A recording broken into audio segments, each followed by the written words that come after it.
నేనైతే ఈరోజు పప్పు చారు చేస్తున్నాను. నాకైతే కొంచెం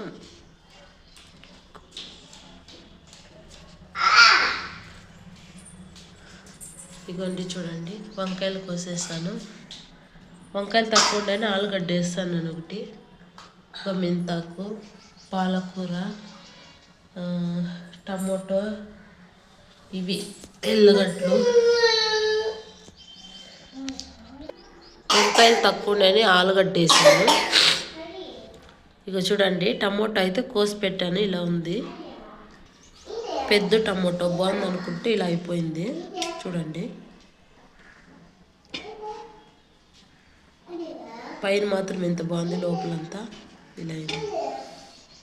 మనుషులు కూడా అలాగే అంటారు కదా, పైన బాగుంటారు లోపలంతా పుచ్చిపోయిందని, అదే ఇది.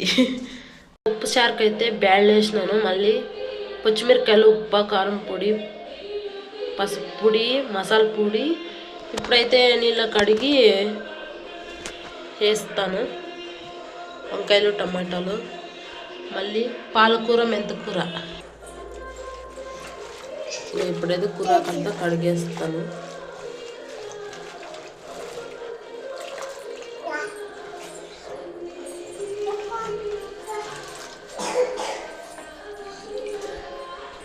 అన్నీ వేసేసినాను.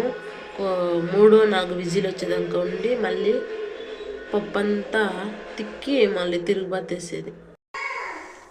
ఇప్పుడైతే ఫస్ట్ తిరుగుబాతు వేసేదానికి గ్యాస్ అంటించుకుంటున్నాను. గ్యాస్ ఆ తర్వాత నూనె పోస్తా. సాసులు అయితే వేస్తున్నాను, చిట్టుపట్లాడుతాను. ఆ తర్వాత కొంచెం జీలకర్ర,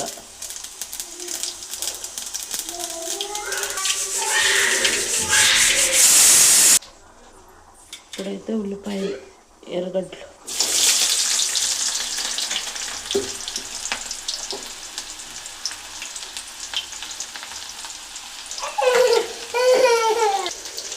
తెల్లపాయలు, కొంచెం ఒట్టిమిరపకాయలు, ఆ తర్వాత కరివేపాకు వేసి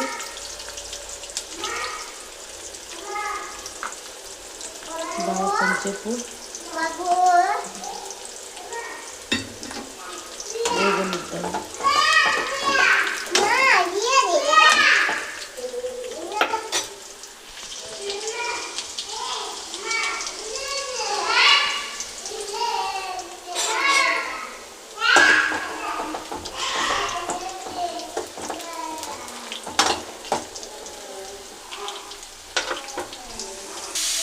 తిరుగుబాతు అయితే వేసేసాను. ఇప్పుడైతే పప్పుకి కర్ము తీసి పప్పు తిక్కేదే. ఇగోండి చూడండి, ఇప్పుడైతే తిరుగుబాతు పోసేస్తున్నాను. మా పాప అయితే గెంటి ఇస్తూ ఉంది, తీసుకొని.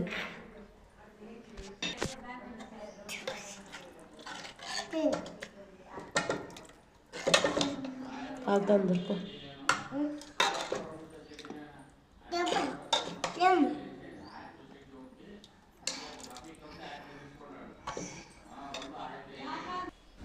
అందులోకైతే అప్పడాలు అయితే చేసుకున్నాను. చాలామంది నా పిల్లలు అయితే అరుస్తూ ఉంటారు, అలాగే చూస్తుంటారు. పాపము చాలామందికి థ్యాంక్స్. పిల్లలు ఏడుస్తున్నా కూడా నా వీడియో అయితే కంటిన్యూగా చూస్తూనే ఉంటారు. అలాంటి వాళ్ళకైతే చాలా థ్యాంక్స్. ప్లీజ్ సబ్స్క్రైబ్ చేయండి నా ఛానల్, నాకైతే సపోర్ట్ చేయండి అని కోరుకుంటున్నాను, అంతే.